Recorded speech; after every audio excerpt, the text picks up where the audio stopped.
De Heer zij met u en met uw geest. Uit het heilige evangelie van onze Heer Jezus Christus volgens Mattheüs. Lof zij u, Christus. In die tijd zei Jezus tot zijn apostelen: wees niet bang voor de mensen.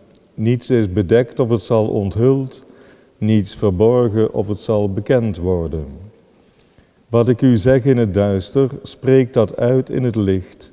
En wat ge u in het oor hoort fluisteren, verkondig dat van de daken. Wees niet bevreesd voor hen die wel het lichaam kunnen doden, maar niet de ziel. Vreest vele eer hem die en ziel en lichaam in het verderf kan storten in de hel.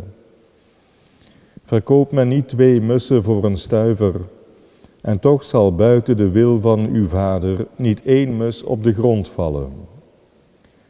Bij u echter is zelfs ieder haar van uw hoofd geteld. Wees dus niet bevreesd, gij zijt toch meer waard dan een zwerm mussen. Ieder die mij bij de mensen belijdt, zal ook ik als de mijne erkennen bij mijn Vader die in de hemel is. Maar ieder die mij zal verloochenen tegenover de mensen, zal ook ik verloochenen tegenover mijn Vader die in de hemel is. Zo spreekt de Heer, wij danken God.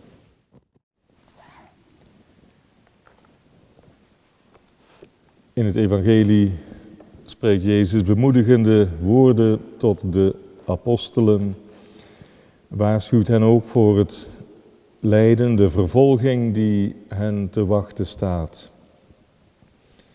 Maar zegt ook dat men niet 2 mussen voor een stuiver kan verkopen, maar dat buiten de wil van de Vader niet 1 mus op de grond valt. Maar ondertussen kan het vallen wel doorgaan.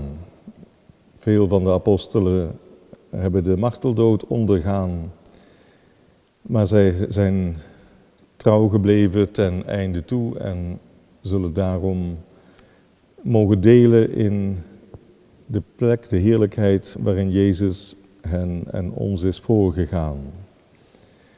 Bidden we dat we, zoals de apostelen, trouw mogen blijven in het geloof en de liefde en ten einde toe mogen volharden.